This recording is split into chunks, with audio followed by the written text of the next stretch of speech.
Body.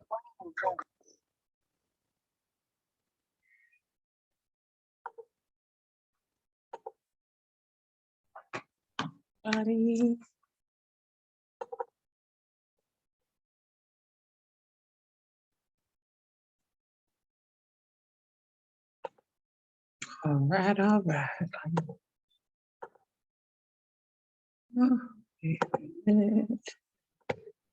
All right, welcome everybody. You're behind the scenes with your girl AniYa, and we are about to launch. Welcome and good evening, good evening, good evening. Oh, it's been a long day. We just got some late breaking, disturbing news that we will be talking about in just a few moments. So bear with us and tell a friend wherever you are, because this topic needs to be addressed. You know what I mean? So give us 1 second. Don't mention the website because there's certain things on us that go. We just gonna today. We just gonna launch. It's all right. I'm telling you, ain't nobody going through all that. Girl, just launch it today and tomorrow we can go. Yeah. I already put it out there to be launching the website. Oh, today? Girl, look, Alexis, you and me. You are such a perfectionist. I get it. I know.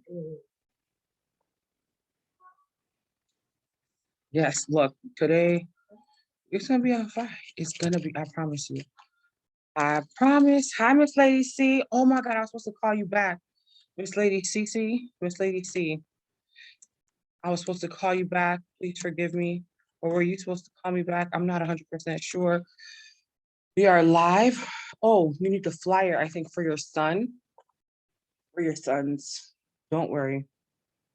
I will get that over. Or did I DM you yet? Please let me know if I DM'd you. We are live. Oh, she's saying hello with a heart. This lady C is in Florida, but her son's out of New York City. Oh, wow. Mm-hmm. Yeah, she had to get out of New York. Well, anything you have to do for the website? Anything else? I just need to get out here. Oh, hey, people are watching already. Welcome.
All right. We're back for another live episode. Listen, all. I know we were supposed to be launching at 8:30 p.m., but forgive your girl AniYa. It's one of them days, and we just got late breaking news, and we had to get some more information too, so that we came and shared this story with all of you tonight. It's a story that's actually heartbreaking, which happens to quite a few women in the United States, and I'm pretty sure it happens to some men as well. But we're gonna get into that in just a moment. So tell a friend. You're live here on the AniYa show, and we'll be right back. My girl Queen Ocean has her own music she's launching, so that's good.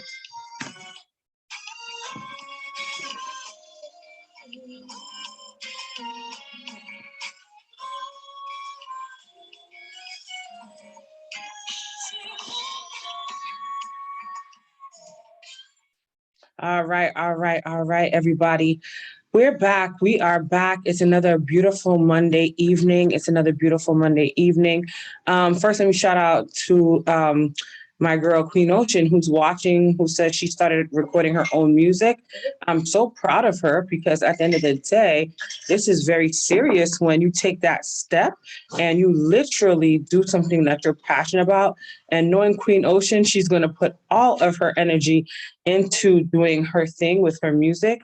So I'm so excited for her and for everybody else that's going to be watching on this evening. Thank you so much in advance for tuning in and letting people know that we have a very important topic to talk about. It's Motivational Mondays, as you all are aware. And one of the things that happens on this platform is we talk about things that happen presently, like literally right now type stuff. And then we talk about things that have occurred.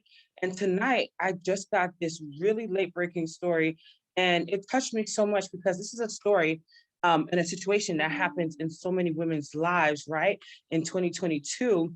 And what I've realized is we don't talk about it enough. And if you're wondering, it's literally the name of the topic for tonight.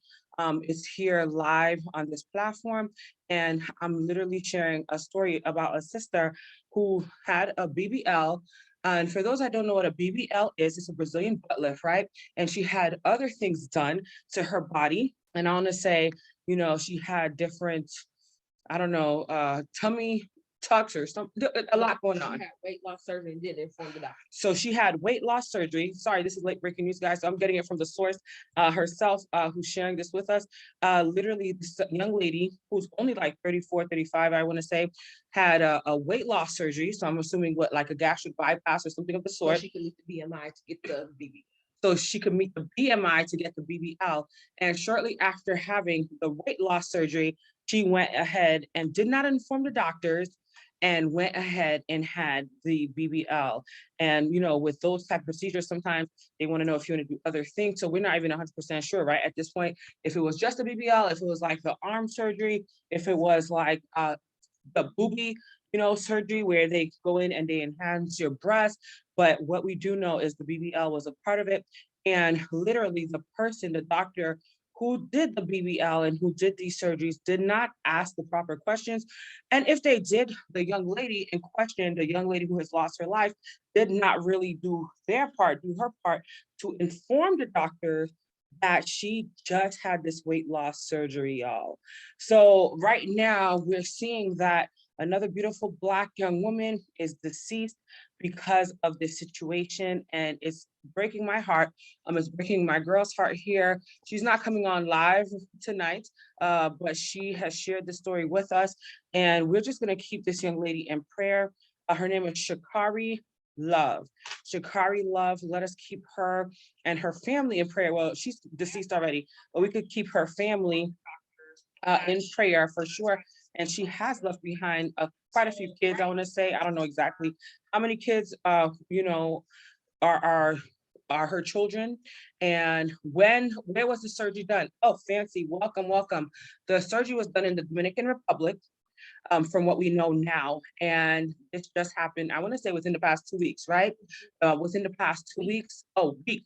Within the past week, 34, 35-year-old is now deceased. This surgery just occurred in the DR. And the reason we're bringing it up, because I had another show topic for tonight. So welcome, tell a friend that you're live with your girl AniYa Inc.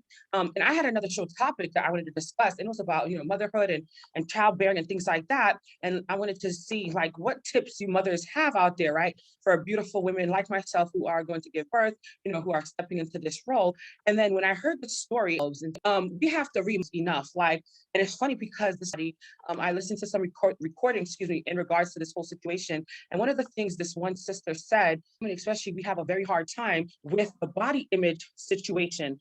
And we're live on Zoom, by the way. So if anybody wants to join me live on Zoom, please feel free to join us right now. I'm going to put the invitation information on because I want to hear from you ladies out there tonight, because it's a serious situation that we're going through. K Michelle recently, came forward. I want to say a few years ago. I'm talking about like recently, but K Michelle came forward years ago And, she talked about the dangers that she experienced with her BBL and her situation. And one of the things I'll never forget that she shared, for example, is the fact that she was in competition basically with herself. A lot of times people get it misconstrued. A lot of times people that are on the outside think, oh, they're trying to catch men or they want to get men's attention. And one of the things that I've noticed in do what they do in regards to these surgeries, especially these really outlandish surgeries in this century we're in this time we're in, because they're in competition with themselves. It's not even about getting a man, keeping a man, or anything. It's literally about them looking at other women a lot of times and saying to themselves, like, they could be better. They want to look a certain way. They want to fit a personification, an image.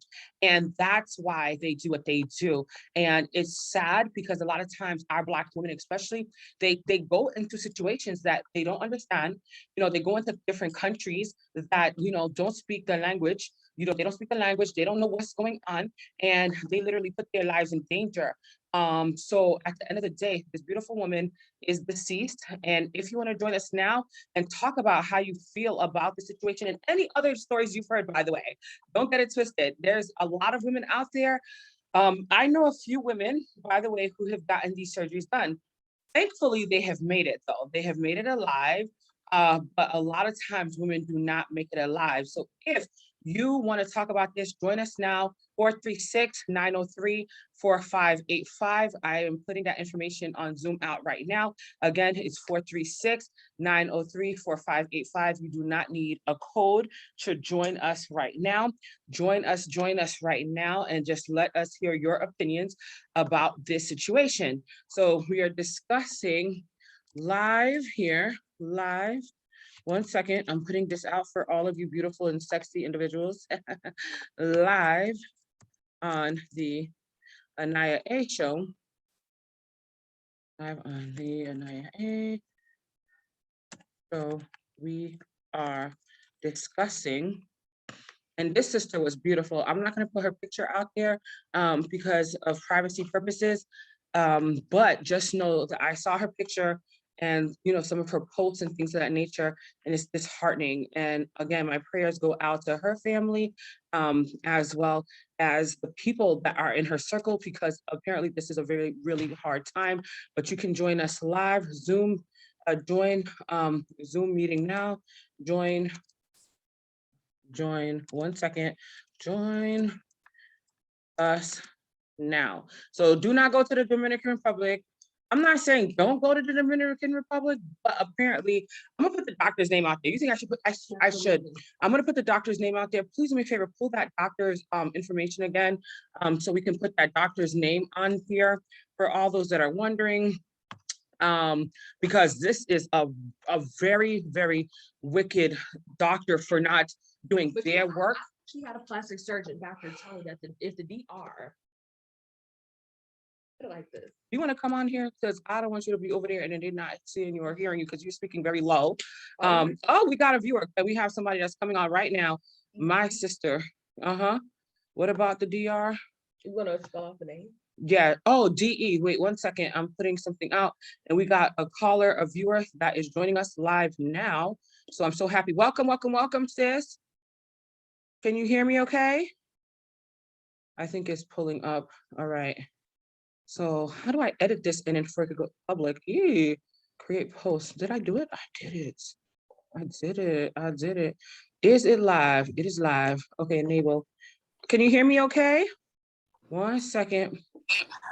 I hear you. I was trying to turn off my camera. I done put my curlers in my hair already. I love it. I love it. That's honey. Well, talk to us. Tell us how you feel about this, Nancy, because it seems like you are interested in this topic and we want to hear from you tonight. I definitely think I've had my experience of doing my research with having plastic surgery in the DR. I think a few years ago, I was like obsessed that I was going to go to the DR. And I looked up and I researched so many doctors.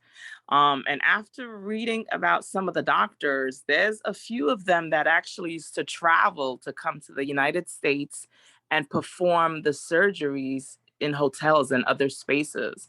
Yeah. There's one doctor in particular that's banned. He cannot come to the US because they found out that he was doing this.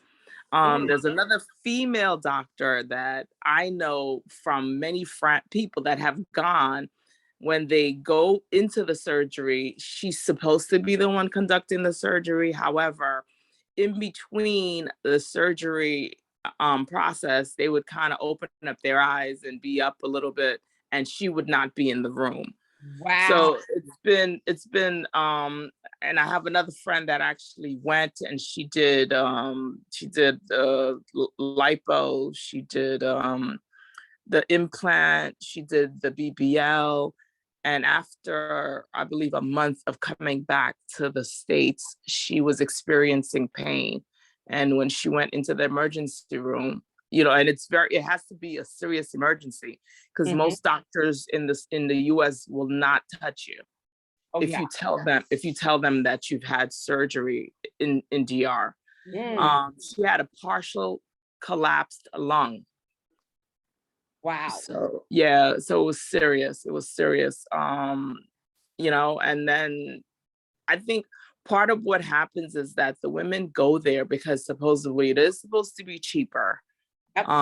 However, when they go there, there's no real guidelines that these centers in DR have to follow. Absolutely. So that's the issue. They take out as much fat as they want to take out based on trying to make you look like a Barbie doll. So that's the concept now, right? Enough surgery for you to be shapely like a doll. Yep. And so they take out, there's nothing measuring what's too much, because once they've taken out too much, that means you're at risk for needing a blood transfusion, which is a lot of what happens sometimes. Yes. The young ladies need blood transfusion. So then you also have to consider, how has the blood been tested? Yes. Has the blood been tested? How do we know that the person doesn't have HIV or any other diseases? You're talking about traveling to a third world country to have surgery. So where is the blood coming from? What type of process do they have to follow to make sure that the blood is clean and it could be used? What's the storage process for the blood that they're using? And then you have to pay additional money for pain medication and the drugs that you have to take while they're conducting the surgery. So that's another concern too, that a lot of young ladies stepping into it, they don't understand about the additional payments that have to be done. So there's a lot of risk factors. And the sad situation is that society has brought us to a point where we want to look like even the people that look like it on TV don't look like it, if you get what I'm saying. Absolutely. Kim Kardashian does not really look like that. She's had an obscene amount of surgery. Beyonce does not look like that. She's had an obscene amount of surgery as well. Her clothing is shaped in order to fit her a certain way. Every picture that is posted of her, she has to approve it. Or does not make it into a magazine. You're kidding me. So it's not just stop anymore. It's illusion clothing. It's a lot more. Yes, definitely. Her images will not make it to a magazine unless she approves it. Oh my God. So let me ask you this. So Fancy, we have another caller joining us. So welcome. And I know Alexis had something that she wanted to share as well. In the interim, real quick, the doctor's name is Dr. Desena, and I will try to get more research done about Dr. Desena for sure. But they are in the DR, and this is somebody that people should stay away from. But let me ask you, what was the turning point for you, my sister Fancy, when you decided, okay, I'm not going to do this surgery anymore? Because you said you were looking into it heavily, and then you just one day decided, oh no, this is not for you. Well, I think for me, the language barrier is a big issue. Absolutely. Traveling to a third world country is one issue. And then the fact that you're not able to communicate with them. When you're having this type of surgery, you're not supposed to fly right away. So I think when you consider this, right? You're not supposed to fly right away. How much time are you actually going to take? And then they have these centers now, that the rehab centers that you go into in order to recuperate. Yep. So that's another concern, right? Another health concern. How clean How Mm, sanitary are these locations? And can you actually trust these people that are supposed to take care of you? So I think mm. there's factors to consider. And me being the overthinker that I am, I was like, wow, this sounds like a hot mess. How am I going to explain this to my mother? Ah, my Haitian mother, who's probably gonna choke me after anyway. Yes, Right, exactly. if I make it through, God willing, now I have to, definitely jeopardize my life. Listen, I know exactly, girl, we've talked about this. We're on the same. My God. And it's so interesting because you say, welcome, Gary. We have a lot of people watching right now, sending in messages, sending your messages and your concerns. We are talking to Miss Fancy. She's an entrepreneur and educator, and she's just an overall great individual, human. We love her here on the AniYa show. And this evening, we're talking about a very serious situation in regards to these BBLs and all of these other surgeries that women are going to take overseas. They're literally jeopardizing their lives by taking this risk. It's a huge risk. A lot of women not only do not see the health risks at first, they forget that there are so many barriers, like Fancy is saying, the traveling. So here's one thing. I think they say you're supposed to not be able to fly for like 3 weeks. 3 weeks. You have to be laying on your stomach for 3 weeks and things of that nature when you do these BBLs, because otherwise that stuff that's inside of the body will seep and it will go into all sorts of uncanny places. So that's one. So you're absolutely right about that. The language barrier is another huge facet. And when people think about it, they don't really think about it because they're just looking at the outcome. So for those that are joining us now, send in your comments, or if you want to join us, click on to Zoom 436-903. What did I tell y'all the number was again? Hold on. It's 436-903-4585 for Zoom. 436-903-4585. There's no password if you want to join us now. Christine, all the way from England, you can join us now. People who lives in the Dominican Republic, welcome. He's in the Dominican Republic from Haiti, so he probably sees a ton of this. So there are a tremendous amount of health issues, number one, that we just discussed. Then you have the language barriers, right? And then there's this whole racism thing. So I wanted to ask you, Fancy, we live in New York City and we know that we're a very versatile melting pot of people. However, it is in my opinion that the Dominican Republic already has an issue with dark colored women to begin with, or Black people. Do you think that there is a higher risk of infection and issues, maybe because of the color barriers as well, like the colorist thing? Because I've seen it so much when it comes to us Black women. Hence why I'm doing a documentary about Black women's health disparities. When it comes to us Black women, our plights, our issues, our concerns, when we complain about pains, they are not taken seriously. So I was wondering if you have seen any of that in your line of work, or personally, Fancy. What do you think about that whole colorism situation? In terms of them traveling to DR, you feel like they're not getting good treatment based on their skin color? Yes, like, because that could be another issue when Black women travel to these countries, for example, not just the DR, like you have Colombia too. The Colombians, I feel, may be less colorist, but I definitely see the colorism issue in the Dominican Republic a lot, not just with Haiti, but with Black women in general. Welcome, Steph. Welcome. Yeah, so have you seen that, or do you know to what degree that could be play a factor, or have you had any thoughts about that?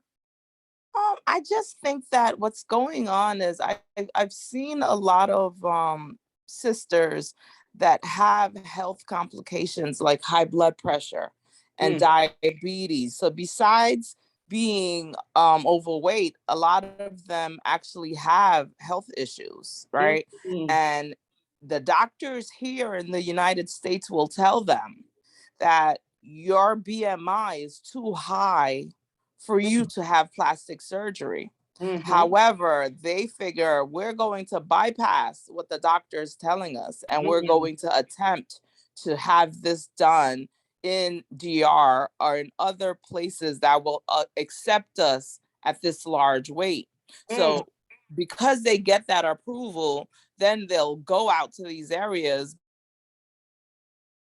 But the approval to have the surgery in these other countries does not mean that your life is not at no risk, that your risk of health complications has doubled because mm, you have high blood pressure, because you're overweight, because perhaps you went to your doctor and your doctor told you no. Like this young lady that you're speaking about tonight, if she had weight loss surgery, chances are after weight loss surgery, you have to follow a very strict diet. yes, So you you're do. not allowed to really take in heavy foods. You're on liquids.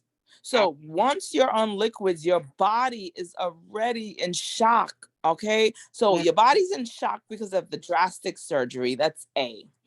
B, your body's in shock because you've totally changed your eating habits. You're drinking liquids. liquids, Even before surgery, they tell you you're only allowed liquids, right? Because you have to absolutely. get your body prepared. So after surgery, you're only supposed to take in liquids. Now, that means most likely she might have been anemic at that point Mm, because, that's what tends to happen to people after weight loss surgery. You become anemic, yes. you're very tired, you're weak, Mm, right? mm-hmm. So all your levels might be very off. Very And so off. she traveled and then she went to go have surgery. So there's a lot of things for us to consider. She went there probably in probably the worst health ever, because after surgery, you're supposed to kind of learn how to eat again, right? Absolutely. It's like supposed to be a whole new life. You're eating like a baby basically Yep. after weight loss surgery. So if she went there and had another drastic surgery, I mean, it's a recipe for disaster, honestly speaking. Think about any minor surgery you've had, how your body feels like it has to fight to find its way back. But gastric bypass or even the stomach band or the any one of those things, it's drastic. Mm-hmm. Everything that like you're saying is so true. And here's a moment of truth. I actually had the weight loss surgery. I had a gastric bypass because of my rare condition, and my body has a swelling condition. And I never really talk about it because I hate being judged, but it's because of my health condition that I have, right? And the doctors literally were like, you might have to have this surgery. And I was scared to death because I did not know like what was going to happen to me, and I've had so many surgeries. Like I didn't have anything for like weight before or anything like that, but because of me, being diagnosed with this super rare condition, I lived in the hospital for 3 months. I've had every other surgery, tonsillectomies, blood transfusions. Speaking of blood transfusions, I've had I think 2 or 3 blood transfusions. I didn't know that they were happening because I probably would have been like, no, don't do it. But I was dead. I was like, gone from this earth. They had to do something to get me back or whatever. So I've had the blood transfusions, which still freaks me out because I don't know whose blood is inside of me, but apparently it's okay. I've had issues with kidney. I've had almost everything to think of. And then I had to have toe surgery because of some stupid ingrown toe thing. I mean, you name it. Oh, I had a PICC line put in. So there's a little scar here. I don't know if you can see it. Can you see it, Alexis? There's a little scar right there. For those that are watching, I have this little scar. It's called a PICC line procedure where they go in and they put this a needle into your heart directly to pump drugs in and then to remove blood out because my body could not take any more punctures because one of my conditions is not having enough. My blood is very thick, so it's coagulated. And so for them to make my blood thin, they had to pump me with 3 different types of blood thinners every day. So because my factor for my blood thickening again could cause another blood clot, they had to go in and give me this blood thinning stuff every day. And they had to check my blood 3 times, no, 4 times a day, y'all. You don't even know the pain. And when they didn't have any more holes, because my veins were limited at that point, they went and did a PICC line surgery, which is, I think, one of the most deadly surgeries because if they make one move outside of that vein, it goes inside of a vein directly to the heart. I say all that to say, so when my condition came back and like the I could not lose the weight naturally because it's a condition, my kidney shutting down and things of that nature. And then my breasts were so big, at one point they would choke me in my sleep. I could not even sleep anymore. So I had an extreme case of swelling and discomfort and sleep apnea. And if anybody knows anything about sleep apnea, like you breathe or you don't breathe or something while you're sleeping, you could die like that too. So I say that to say, I know exactly what I went through after the whole procedure of having gastric bypass. And it literally was one of the most painful things ever. But also everything you're saying, my dear sister Fancy, is so accurate. Not only do you have half of a stomach, but you cannot intake anything. Like you're constantly throwing up. Because even if you have the surgery, your eye still looks at food like that looks so good right now. I want to eat something, and you smell the smells. Your nose and your mouth is not broken. It's just your stomach that can't tolerate anything. So what happens is you're constantly craving food and drinks. And even though you can't eat a lot, but you're still craving a lot of liquid and things like that. So you try to supplement, and you try to have like ice cream or something like jellos and things of that nature, but your stomach is still like this big. So what you're saying is so true. And then you have to take a ton of vitamins because you're losing a lot of natural vitamins in your body and things like that. So what happens is you have a lot of, issues because you're losing energy, like you're saying, Sister Fancy, you're losing energy, you're losing everything, hair. A lot of women actually experience hair loss because yes, they don't have the nutrients coming in their bodies. You can't intake anything.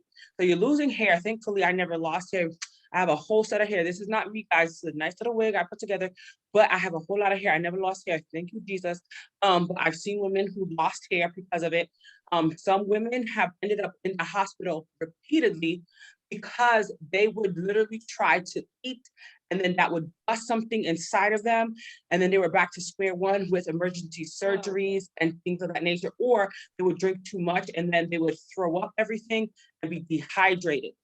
So with this particular situation, if she didn't disclose the weight loss surgery, like you're saying, she didn't recover, obviously.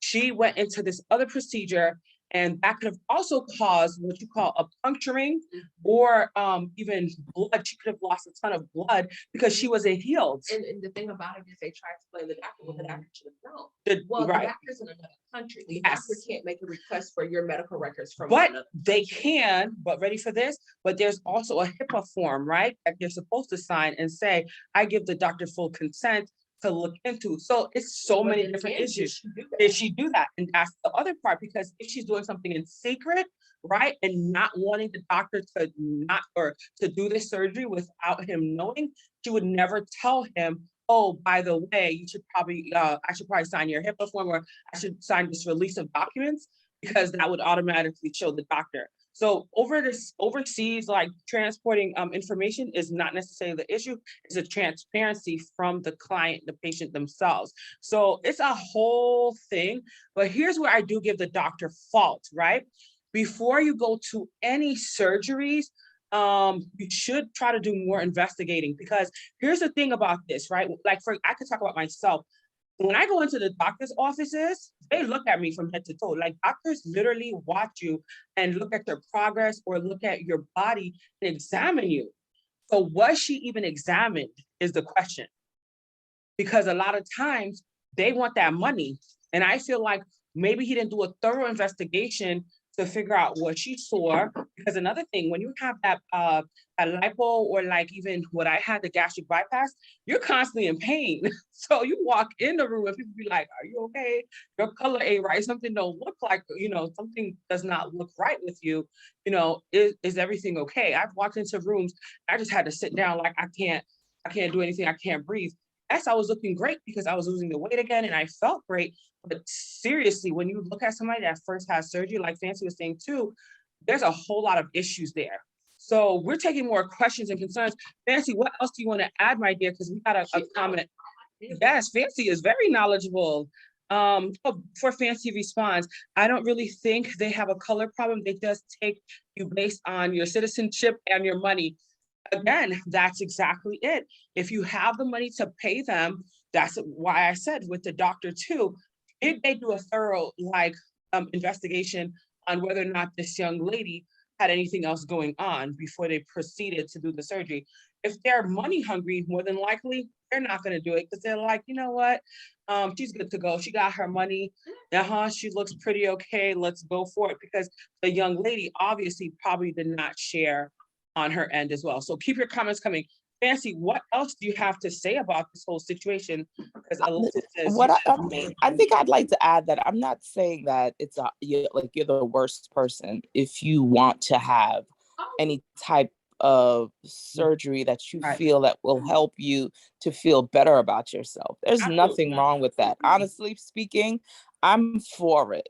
If you're a female that thinks you want to have, your stomach done because, you don't, maybe the big stomach makes you feel uncomfortable. You want to be a little hotter and sexier. That's okay. I'm not knocking those women. I just think it's really important for you to get as much information as possible and to make sure that you're not putting yourself in a dangerous situation, because then it's really not worth it. But I am not knocking any type of plastic surgery. Trust me, I'm here for it. I'm honey, not let me knocking go. it, Like I said, I'm here for it as well. And the thing about me is like, I can't knock anybody because I know so many women. Now, I'm not putting any names out there, but your girl AniYa knows quite a few sisters that have done surgeries, but again, they were knowledgeable and they went about it the right way. I think they always disclosed the information, and um, they literally were able to get the information to their doctors in the right way so that they didn't have an issue. Because what happens is you don't disclose that information and something happens to you and they're not held liable. So here's another thing about that. The doctor in question may not even be able to get sued because it's not necessarily a malpractice unless they find something that he did inappropriate. And it's very difficult to sue doctors in 2022. I don't know if you all are aware of this, by the way. Malpractice is not easy anymore. I think back in the day, the doctor made one mistake and they were like, oh, okay, you could sue him or her, and then you'll be able to catch all these points. And furthermore, you'll be able to, and they will lose their licensing. I just saw a report recently that had me baffled, whereas the doctors now are so protected by their insurances, it's almost impossible. I'm not saying it is impossible, but it's almost impossible to sue doctors and to get away with it and get a lot of compensation because they are heavily protected at this point. So not only do you have the HIPAA thing with, the information, but you also have the fact that it's very hard to sue these doctors. And I agree with you, Fancy. I am for a sister getting everything done that she can, but be careful. We've seen a lot of stories with women, especially women of color, who go into dangerous situations. Hell, some women literally go into like basements and like storage room closets and get like, silicone shoved into their booties for the bigger butt thing. And guess what? They end up sick and dying. There's been so many stories like that. And then one prime example again is K. Michelle. If y'all haven't seen nothing else, check out K. Michelle's story and what she went through, because that was very disheartening. And for me, I think if you're having surgery, do it for yourself. Yes. Let it not be because a man is pushing you to do it. Let it not be because, you're trying to look as good as the women that really don't look like that. I mean, if it's for yourself and it's going to help your self-esteem, maybe it's for your career too. Some women, they have a certain job where they need to look a certain way. That's fine. Right. But of course, again, it has to be safety first. It really does. And I think for us, Black women, we do have it really hard. I mean, we're no longer just competing with other Black women. Now, we have white women that's also having these BBLs. Okay, don't get it twisted. It's gotten to a point where Kim K is also pushing white women out there to get butts done. Oh yes. Oh yeah. So, well, yes, that's the new society we're in. Because here's another thing, ladies and gents that are watching. A lot of times what we're seeing is that our sisters are not just in competition again with other women, but they're looking at social media, for example. They're looking at social media. Welcome, Jean Joseph. They're looking at social media and they're hating the gift that God gave them, which is number one, life, but number two, their bodies. And again, I'm not ashamed of what I went through because I had a medical problem and I literally went through this surgery because I was advised to do so. And when I hit a certain amount of weight, it was because my organs were not functioning correctly. So again, ladies, for those that are watching this evening, know I'm with you. I'm with the health thing because yes, sometimes it's a physical appearance, but 9 times out of 10, once we get to a certain weight, once we get to a certain BMI, for those that don't know what a BMI is, I think it's the body mass index, correct, Fancy? Correct. Yes, Correct. when you reach a certain BMI, now your body starts to do different things, and you can actually end up with diabeticals. I call it diabeticals, y'all call it diabetes, whatever, the sugars. And then we also have the issue where sometimes we end up with diabetes, end up with high blood pressure. We can end up with a number of medical problems if we're not careful. So the main factor is being very careful no matter what. We have a few comments. Hold on real quick. We have Pamela Clark from Cheektowaga, Buffalo. Welcome, sister. She says, and it is still makes me hungry. I don't know what still makes you hungry. That's why I don't go to them gyms. Every time I come out of the gym, I'm hungrier than ever. And yes, I go eat. I love Pam for her honesty. Thank you, sister. Hey, your voice is sounding real deep voice. Oh, wow. Sorry. Is that my voice that you're hearing real deep? I don't know if it's the way that this is configured. Shout out to my sister, Natalie. Natalie Placide Riboul seems to be here with us tonight. Thank you for everybody that's tuning in. And of course, Christina Hollings from England is just chatting away here with great messages. Christine, jump on live if you can, and we'll accept you. Christine has been on hormones for quite a few years. I've supposedly achieved a cup right on, collaborating with a trans woman. How do I join from here? D is for Dominican. To transition, you have to be a certain weight. So Christine, just to let you all know, is a trans woman who has gone through the procedure. I don't think she's gone through the procedure. She's still working on it, I think. But she can share her story for sure with all of you. I don't discriminate. I'm very open with people that I feel have a story to share. But Christine has been taking hormones and things like that. But yes, right. So do you agree, Fancy? A lot of times women also, or people that are a certain weight, end up with a lot of different health conditions and problems if they don't check that weight. What do you think about that, Fancy? Definitely. And I think African Americans are at a higher disposition for getting high blood pressure and diabetes. So, and I mean, think about the rich foods that we eat. Absolutely. The stress has a lot to do with it. So yes, stress and the rich, delicious foods that we eat contribute to the diabetes and the high blood pressure. Definitely. Lack of sleep. Also, I think people don't realize how important sleep is.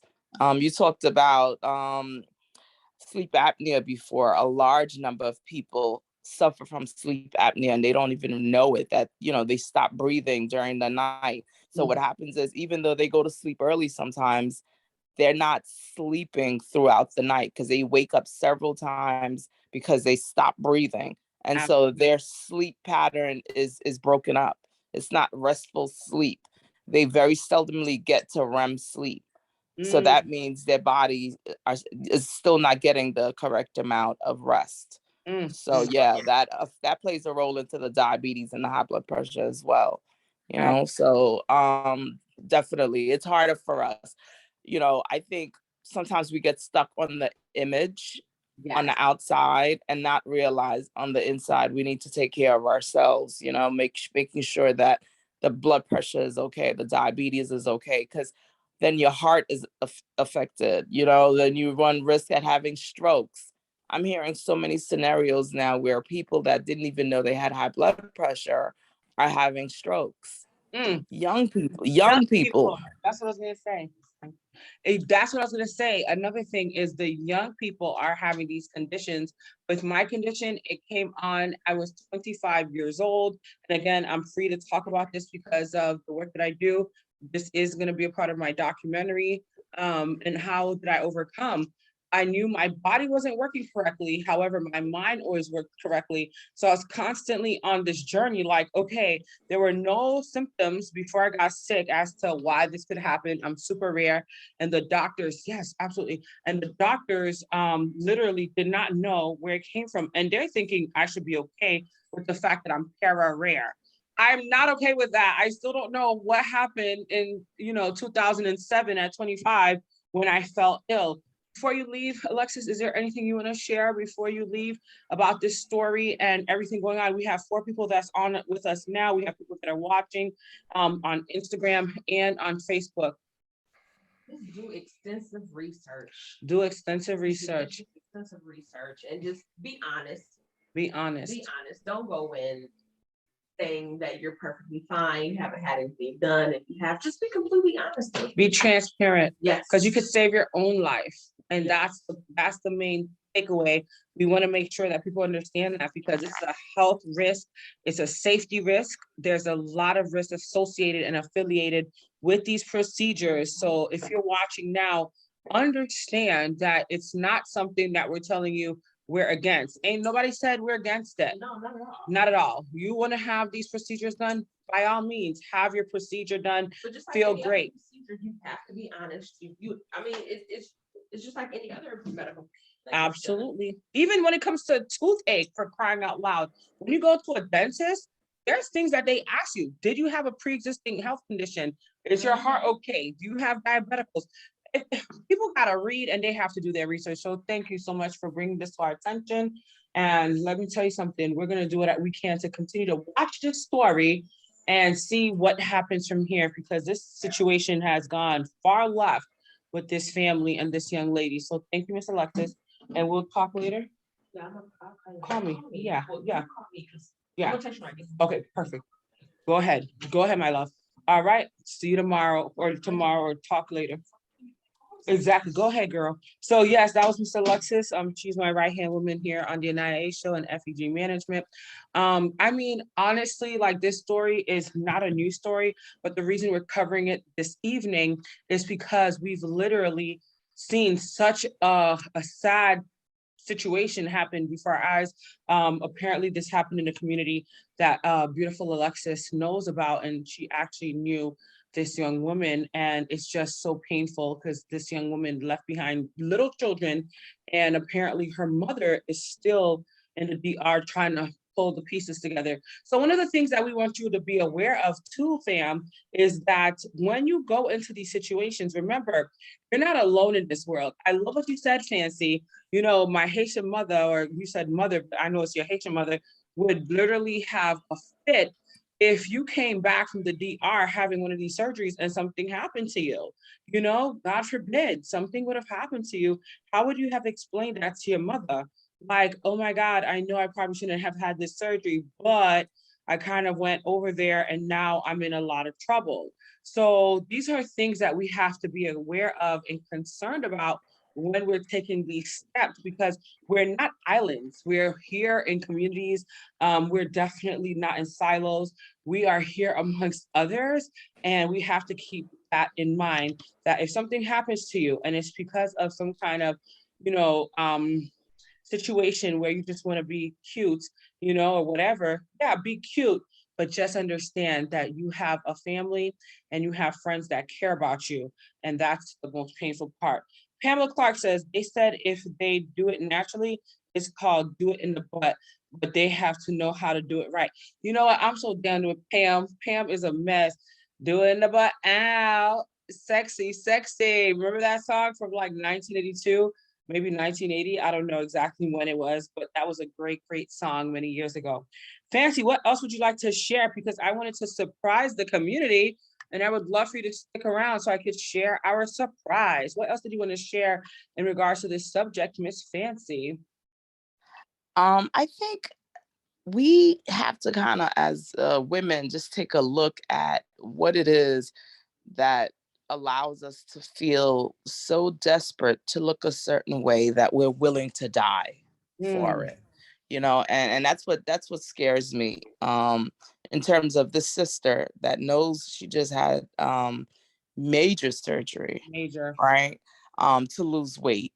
And so the losing weight was going to happen for her, right? Because once you have that surgery, you leave the hospital like 20 pounds smaller, you know?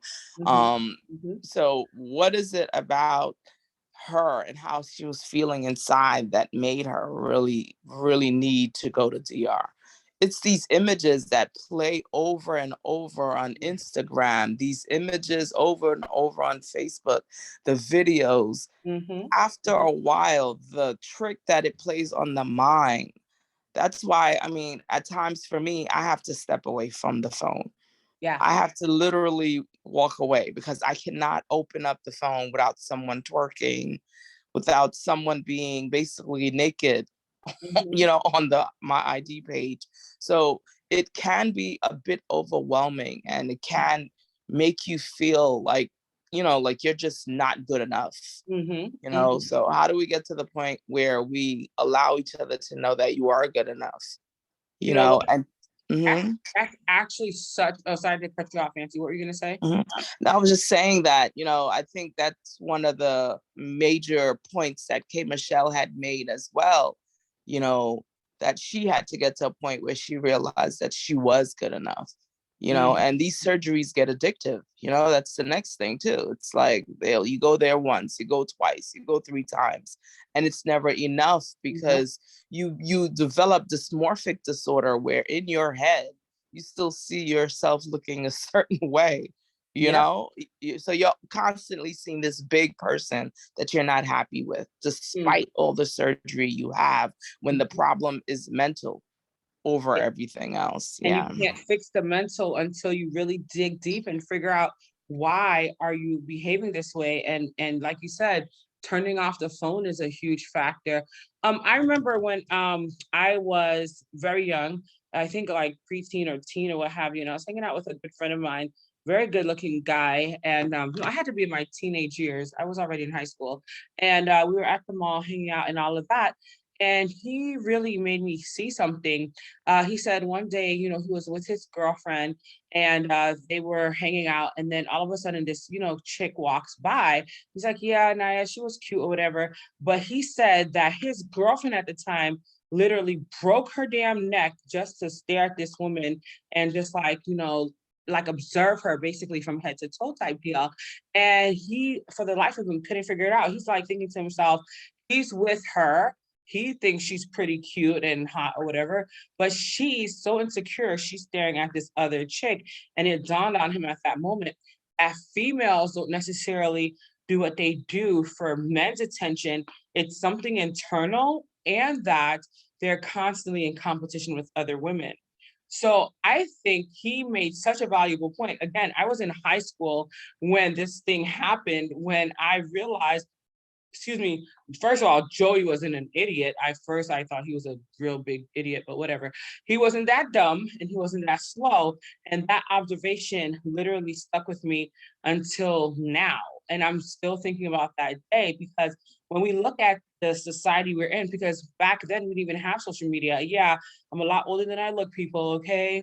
Back then we didn't have social media, so we had magazines then. We had a few images on television. I'm not saying we had like a ton of images on television. However, we had enough, you know, to make us want to look like the glamour girls, to make us want to go out in bikinis, like that one show with Pamela Anderson. I can't remember the name of that show, but you know, some of those things did affect us just a little bit. For me, it wasn't too much because I looked at like the Oprahs and the Maya Angelou's, and they never were naked. They were plus sized or, you know, just firm, beautiful sisters. But that generation to now, things have drastically changed so bad. And I really don't see myself ever wanting to have a little girl because of how this generation is and how it'll turn a precious and innocent child into something we don't recognize because of all of these influences. But Joey Perez, if you ever listen to my show, I know I haven't seen you and spoken with you for decades or what have you, but I'll never forget that life lesson, because in a very short minute or two, you made me realize that we as women are not necessarily doing what we do against, you know, or for men's attention. A lot of times it's something internal, and then it becomes a competitive thing when it comes to the men, the other women that are around us. So I don't know what it's going to take for us to change this behavior. I think in my mind, Fancy, women just have to learn to love themselves no matter what. I think also, and people are probably going to come for me for this statement, but I don't care. Like, there's a certain artist that I hate very much, but I'm going to quote him. He was also a Haitian president, and I hate him so much. I don't care who says what, but he says, I don't care. I don't give a damn. Yeah, Sweet Mickey. I hate that man with a passion, but that is literally how I feel about this topic. When it comes to us as women, we have to have that attitude, and we also have to be able to help young ladies, especially, recognize their worth at a very young age. And I say that because I think too that having parents in the home is a huge factor. When you have a male and a female in a home, I know you guys are going to get at me because there's this whole LGBTQ C395 69 situation. Why would you say that, AniYa? We could have two men in a home and raise a child just fine, or we could have two women in a family and raise a child just fine.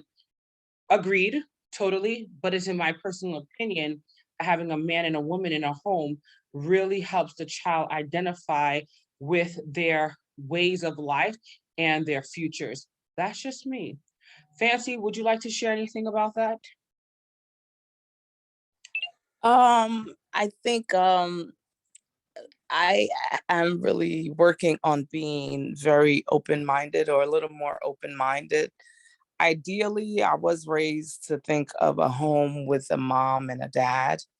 However, I mean, I don't know much homes that have a mom and a dad, right? So I think society has changed overall, right? We don't have a lot of homes, Black families with moms and dads around. Mhm. So yes, society has taken even more turns where now it's um, a lot of people, they don't fit, quote unquote, in that box anymore of being a male or a female.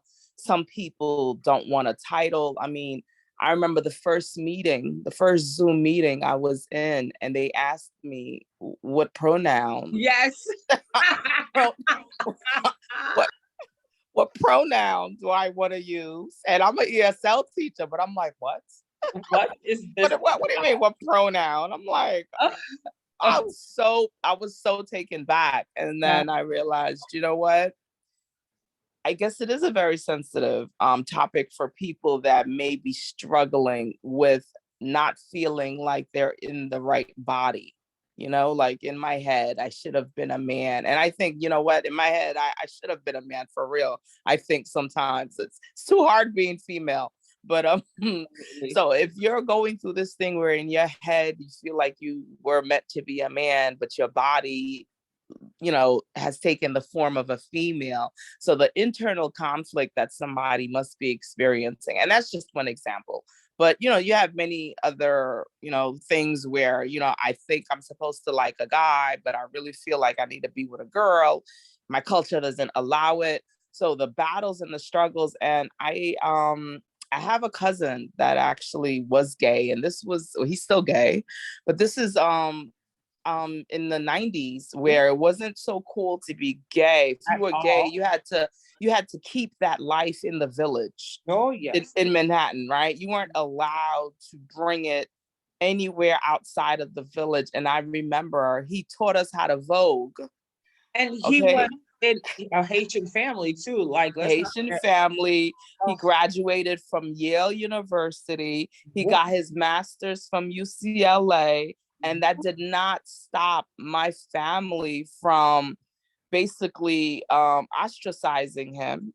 And I think he felt so tormented by the family that he basically left New York. And I'll be honest, that has to be the nicest guy I've ever met in my life. Wow. I till now, I sometimes I sit and I flash back at my childhood and how many great things he introduced me to. So when I think about him and I think about him exposing me to so much culture, like he brought us to the movie theater because he was a film major.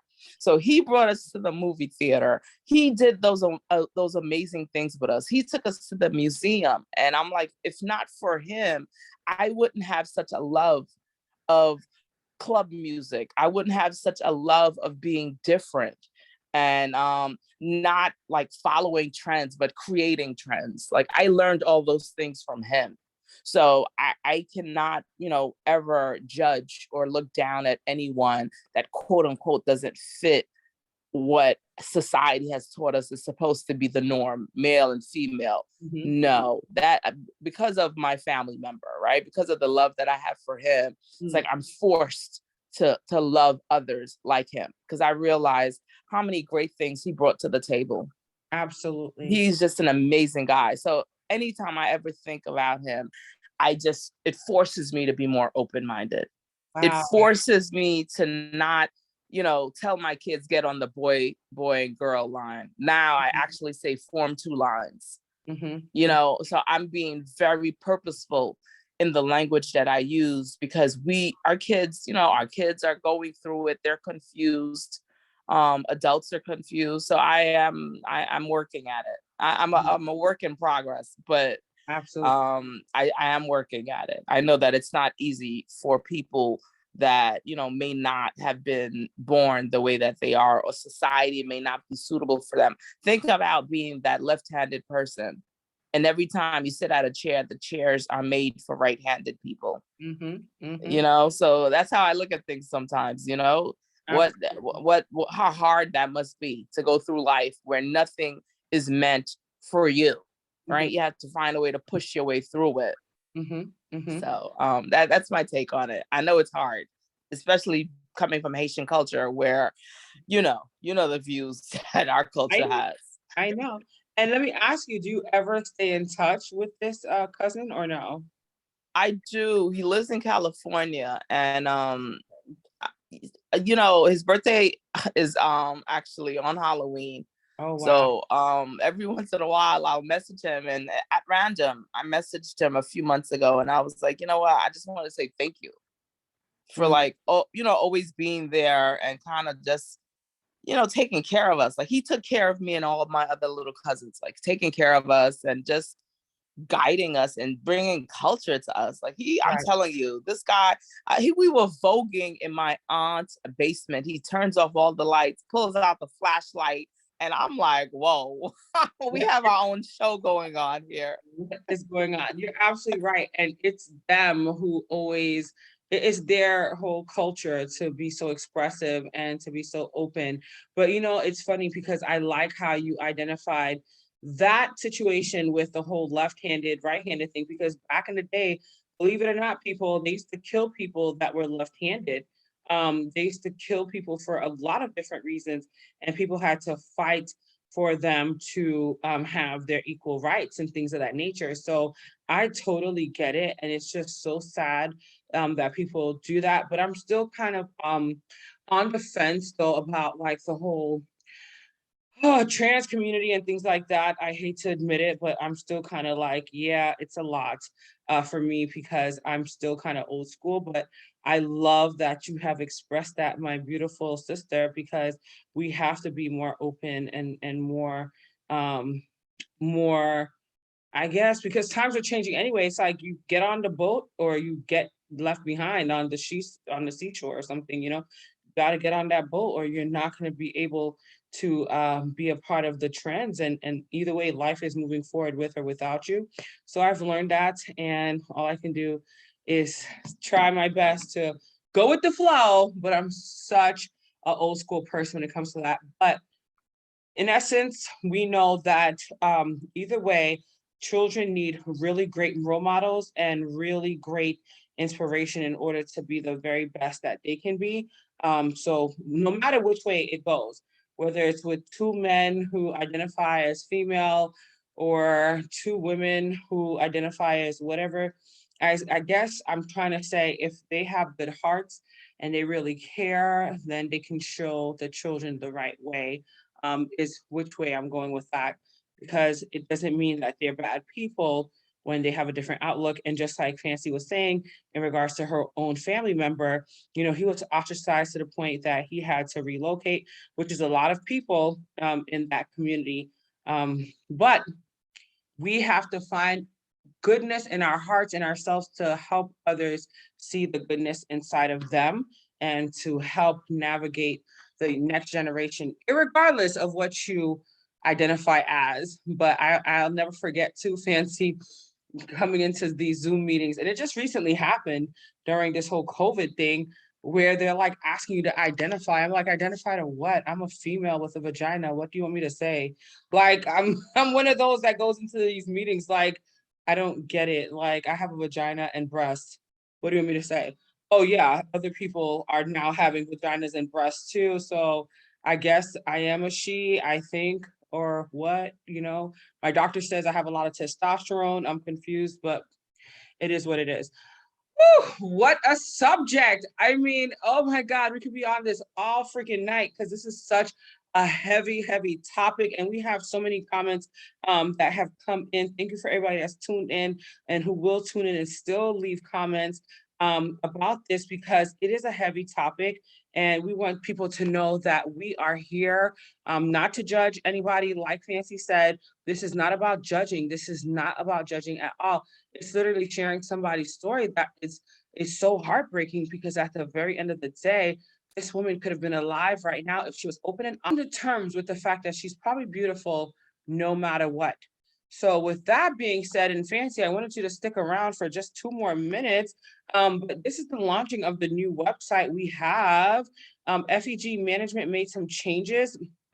As you all know, as a business owner, just to let you all know, you can't stay the same, you can't stay stagnated. So we have to get a new company website to share the different work and the different platforms that we have here in this company and under this umbrella.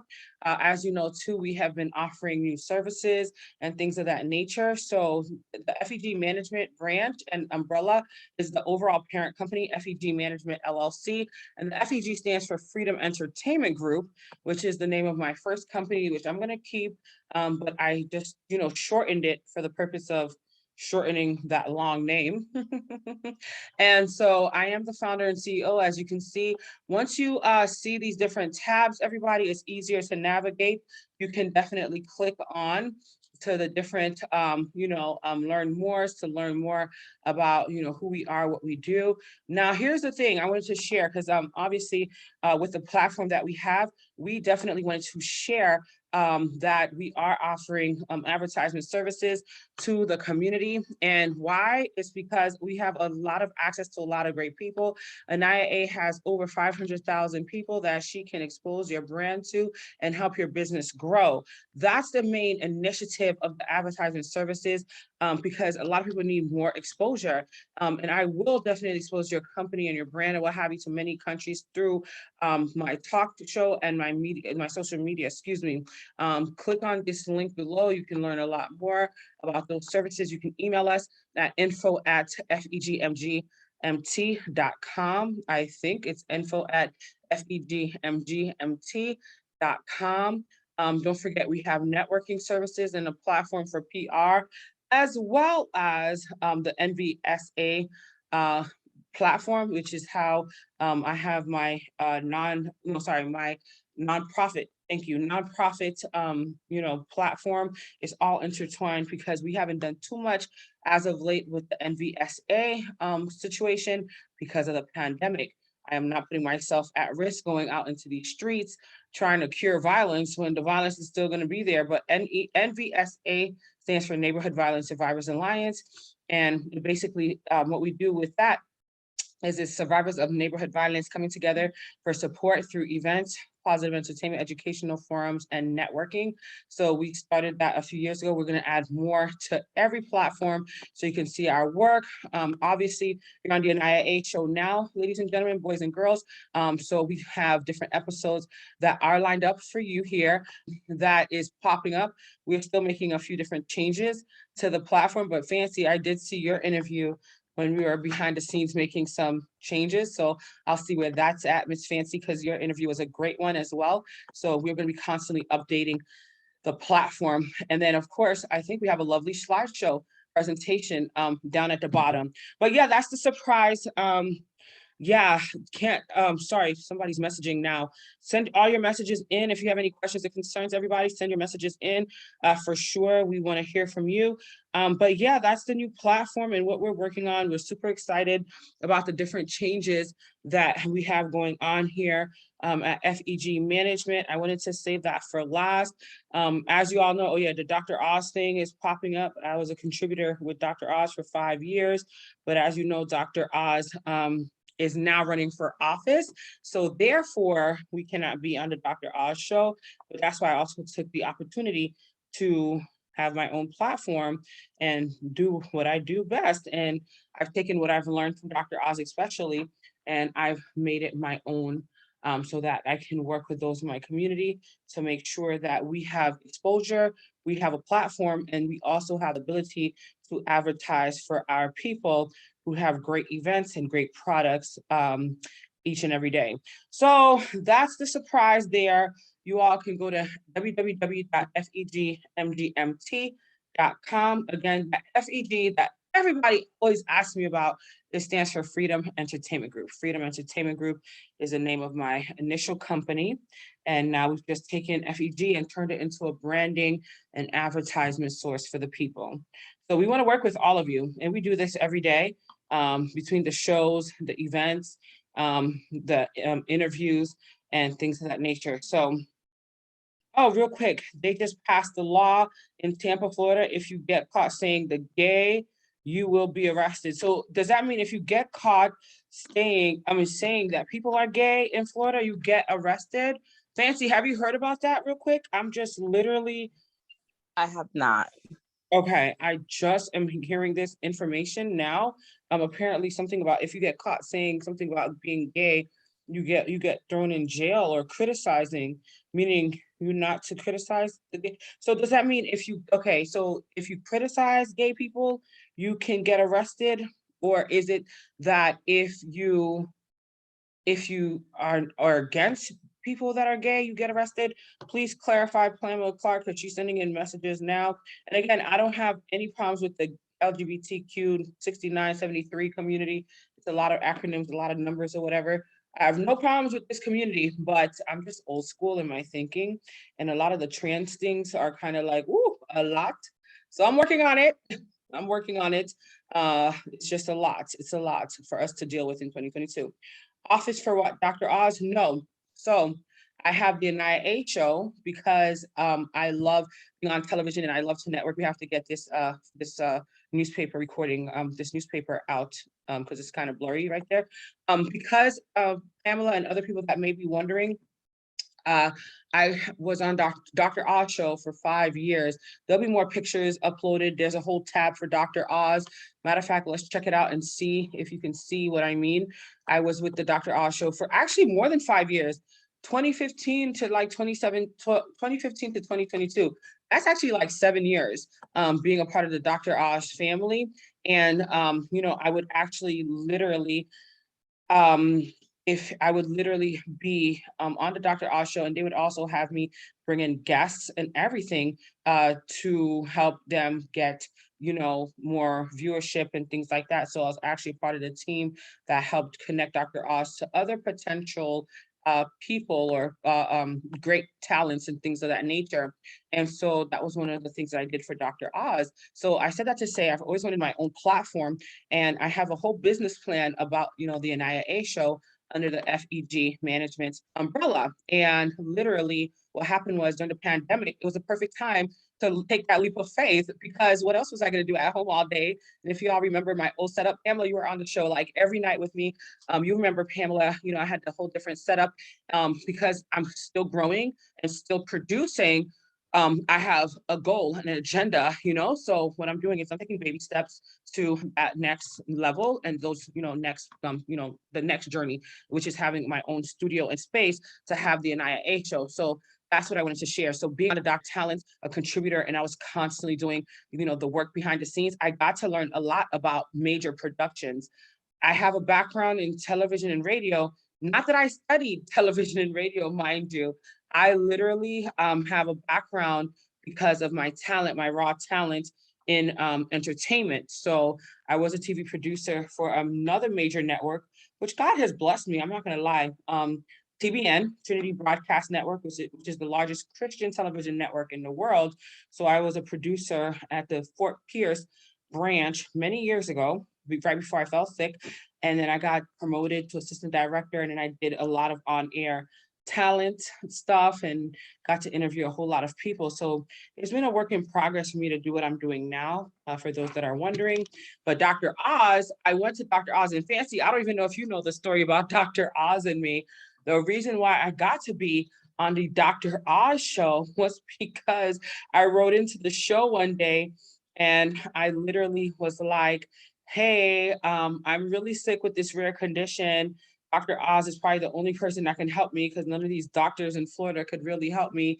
And I was dying, but I'm okay now. However, my condition is like kind of weird and I need help. My email stated other stuff, you know, obviously much more information and things like that. But that's the gist of it. And I remember 6 months later, the producers hit me up and were like, oh my God, are you serious about your story? I was like, yes. And they were like, oh, would you like to be on the show? I was like, absolutely, because I thought I was going on the show for Dr. Oz to help me with this rare condition that I have. I get on the show, they love my personality. They're like, not believing, excuse me, that I was ever sick. And it turned into like a 7-year like love relationship with Dr. Oz, not love in a sexual way, but just like we were very, very cool. And then the pandemic hit after about 5 years, and then nobody could be on air. We would do everything through Zoom, which I kept missing the Zooms, but that's okay because the last show I did with Dr. Oz was the last one before he ended up running for office because he's running on the Republican ticket now somewhere in Philly, I think to be a senator. So that's the whole gist of the whole Dr. Oz thing for those that are wondering. And there you have it, folks. But he never really investigated my medical condition, which sucks. But that's okay because I'm doing a whole lot better. And God has healed me. So I feel great these days and my condition has gotten better. But then again, I ended up getting pregnant with a super miracle rare baby. And now I'm dealing with a whole nother lot of stuff. But that's another story for another day. And speaking of, and Fancy, here's what I wanted to share about that. I know we're going to be shutting down in just a few moments, but like after I give birth to this human that's like beating me up on the inside, one of the things that I'm going to do is I'm just going to work out a lot, you know, after I give birth, because at the end of the day, I don't see myself going in for another surgery because it's so painful and it's so risky to have these surgeries, you know, like these BBLs and all this, especially after what we keep learning and seeing in the media. I might have to deal with a nasty, you know, weight gain thing, you know, after I give birth. My prayer, though, is that I potentially am able to drop the weight very quickly, naturally. But other than that, I will be in the gym because my hubby is a workout fanatic and he's always in the gym. So we always were in the gym together. However, I don't foresee myself getting a BBL or any other surgeries about, you know, weight loss because it's so painful and it's very, very hard on the body, not just physically, mentally as well. I just wanted to share that publicly and openly. I may not ever have another weight loss thing happen because those things are serious. But with that being said, oh, and then Pamela Clark says, yes, talk about them bad. So you can get arrested apparently in Florida if you talk about the gay community in a bad way. So that's interesting. And I do know that something just happened with Disney World or Disneyland or whichever one is in Orlando. I think it's Disney World. Whereas I think they're getting their rights revoked or taken away from them for whatever reason. Don't quote me on that. When it comes to Florida, I try to stay away, honey, because Florida is not my cup of tea.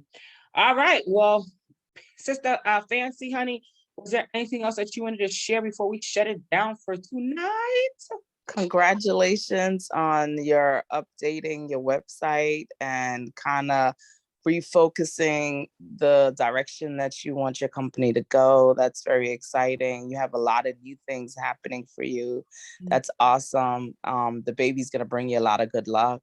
and it's gonna be a great year, honestly speaking. I So yeah, I look forward to being part of the process somehow, you know? absolutely. So yes, I believe it's gonna be a great year for you. Thank you. And we've been in talk, so I know that you're definitely a part of everything happening because we've been in talks and the energy is there and we just have to, try to get things together. Hello, Jury Dumas. It has been so long, my friend. Welcome to the AniYa platform. You're listening to myself and Sister Fancy as we discuss a very, very hot topic for tonight.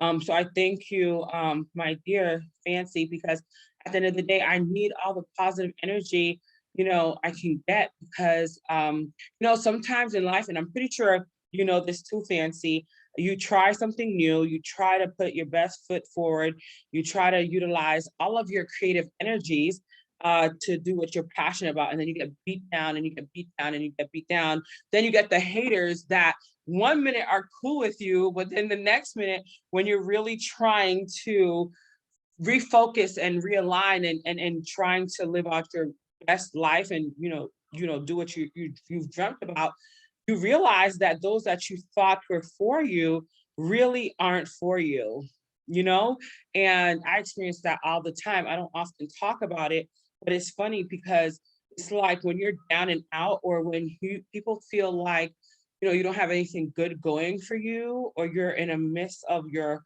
storm, you'll see that people will be around you. I think, like they say, to like learn of your business, like the bad things that you're going through. But as soon as things start taking off in a right path for you, in the best direction for you, guess what? You see that their energy is different and they kind of fade away.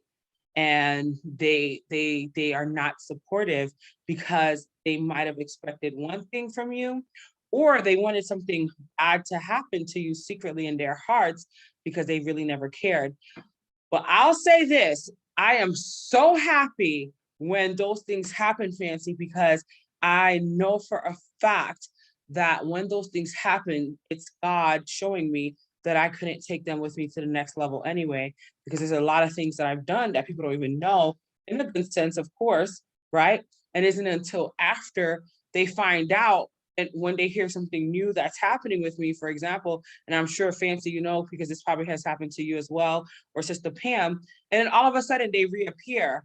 And it's like, because they heard something, but in the midst of the process, they were there too, but they decided to step away because of their own feelings or their own identity really revealing themselves, that they really never were there to support. I hope that makes sense. I hope that makes sense. But again, I thank you, Fancy, and I know that we have a lot to do together in our communities, and we are going to achieve great things because we care about the people.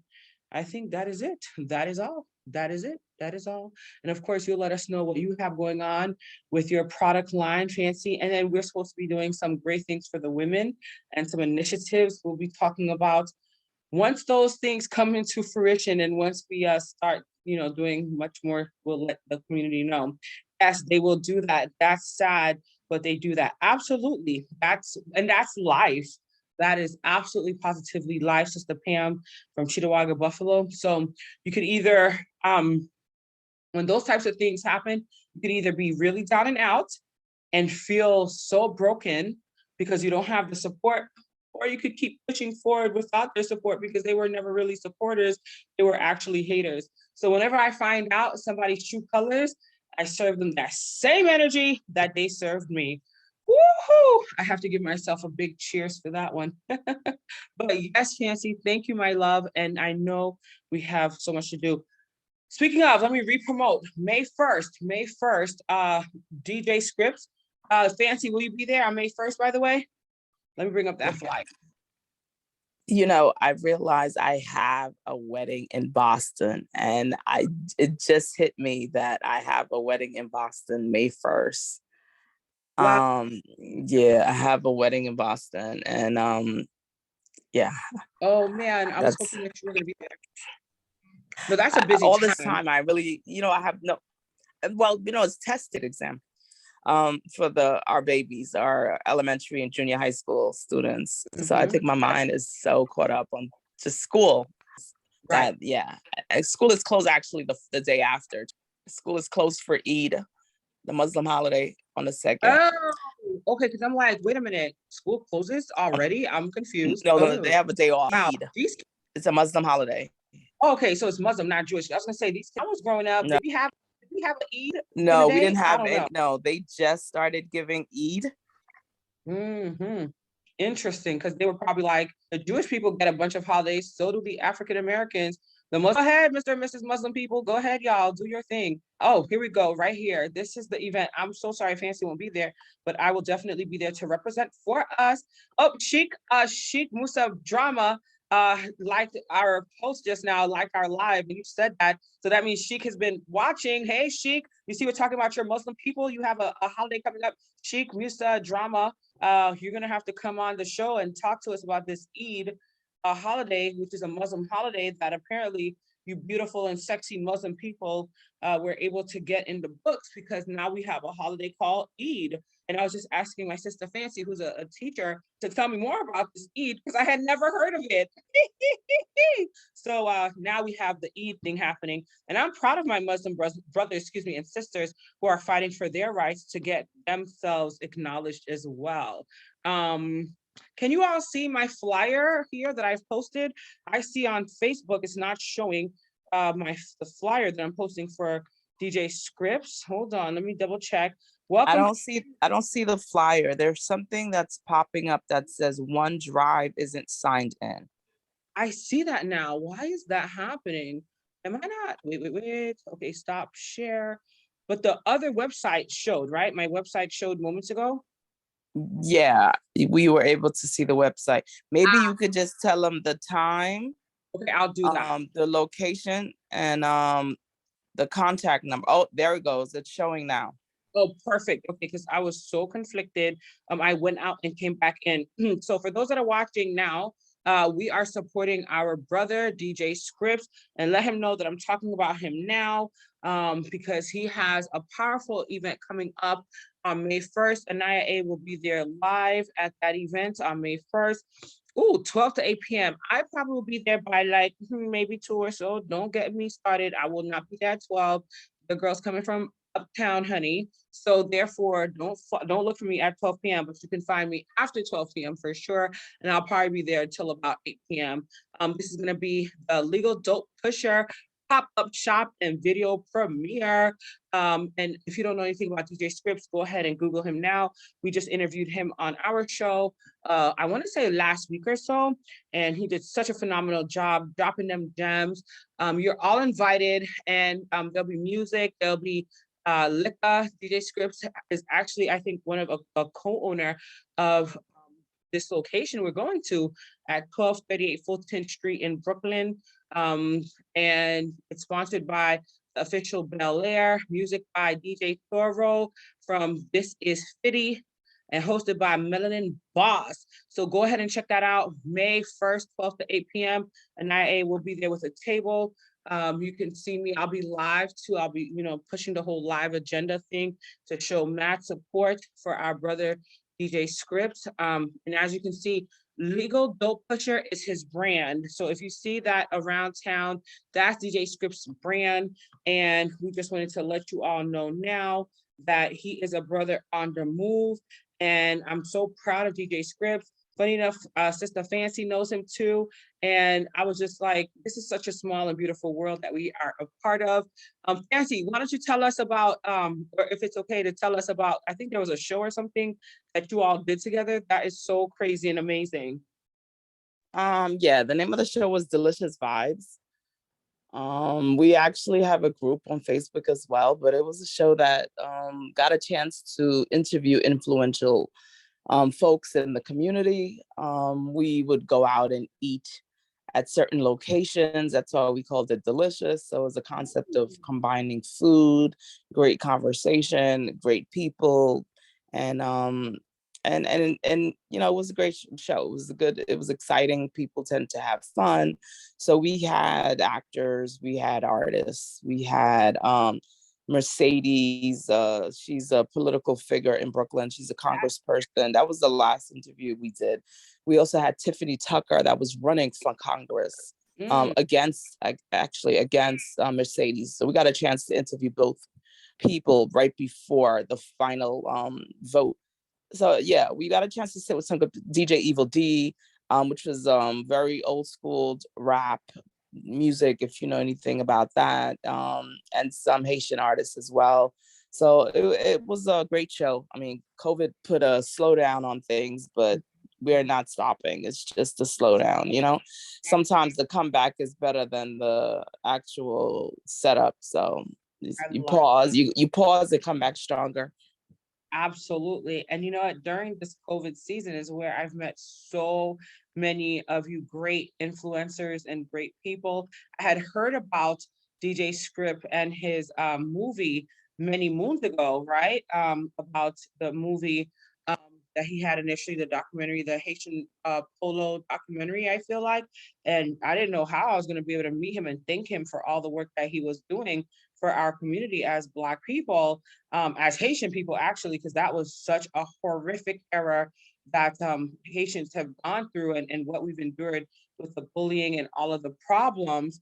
And then literally God had it lined up where I got to meet DJ Scripps, and now I'm a part of his documentary. Now it's like full circle. We're together. I'm putting his stuff frequently. He came on the show, and I mean, you have a great, rapport with him, and you've worked with him. I mean, full circle, things are happening during the pandemic. And like I always tell people, you just never know. You just got to keep moving forward. Had either of us given up Fancy, forever and a day ago, we would have never met. We would have never been here doing what we're doing now. But there's a power in never giving up. And that's the thing that I love about Scripps too, and why I promote him so heavy, because this brother has ideas and then he goes for them. He's like, I want to have a shirt, a whole brand about legal dope pusher, because if you know anything about DJ Scripps, you'll know he's actually a real pharmacist in real life. He's a medically trained legal dope pusher. He is a pharmacist by day and a creative by night.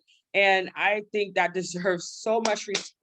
Give it up for DJ Scripps for, being this Haitian man coming to America, I think at the age of 5, and literally accomplishing all of these dreams and these goals. And now he is living his best life as a DJ, as a creative designer, as like an architect of his own space and his own dreams and world. I mean, if that's not commendable, I don't know what is. So we can learn a lot from DJ Scripps, and I'm so proud of him again. I'm so proud of you, Fancy, for you never giving up. Fancy showed me a video clip of her last week. I don't even want to talk about it publicly. I want Fancy, I need us to come back together, and you need to talk about that experience, because we're pushing on 10:30.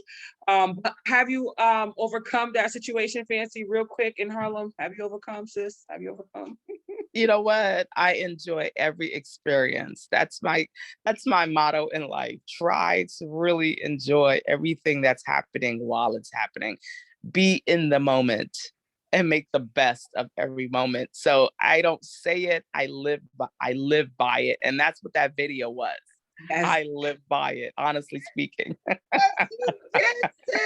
And for those that don't know what the heck we're talking about, don't worry, we're gonna come back. We're gonna show that video clip. It just dawned on me that my sister is one of those pushers as well. She ain't pushing that legal dope, but she is pushing the hell out of that business. And she's letting them know in these streets, wherever she is, no matter what's going on, she gonna make you know what she working on. Okay, so there you have it, folks. We'll come back and we'll do a whole interview about that maybe next week, because we have a few things lined up this week. But I think next week will be a great time for us to share that with your consent, Fancy, so that people could really hear and see what you went through, but how you were motivated enough to keep moving forward. I think that is the major takeaway. Agreed? Definitely. Thank you, sister. I am so proud of you. And we have to come back together. And again, guys, join us. Well, join myself, DJ Scripps, and the other members of our community on May 1st from 12 to 8 p.m. AniYa will be broadcasting live there sometime after 12, maybe a little bit after 1. You know, it takes me a while to wobble my butt anywhere I gotta go. So let's keep that in mind. But you're all invited, as it says here. It's the DJ Scripts Present Legal Dope Pusher pop-up shop and video premiere. That will be May 1st from 12 to 8. And the address is 1238 Fulton Street in Brooklyn, New York. If you need to, have any questions or concerns, reach out to DJ Scripts right on his platform.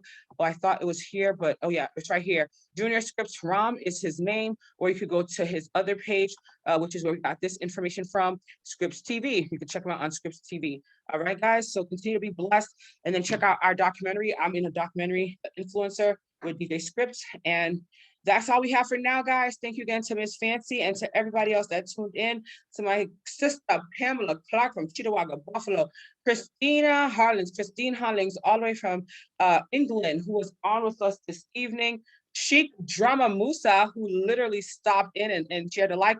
Jerry Dumas, we haven't here. A wedding in Boston, Oh, sorry. So we're so happy that Mr. Jerry was here for that as well tonight. And for anybody else, oh, Alexis, thank you for sharing the story with us. That was so powerful that you shared the story with us about this BBL and this young sister, Shacare Love. Y'all pray for her family as she is deceased presently. But pray for her family and her children, because now they're going to be without a mother during these critical years of their lives. And these children are young, apparently. So that breaks my ever-loving heart. All right, guys. Thank you again. And we're going to shut it down for now. And if I've missed anybody this evening, you already know I got baby brain. Good night, everybody. Love you lots. Bye.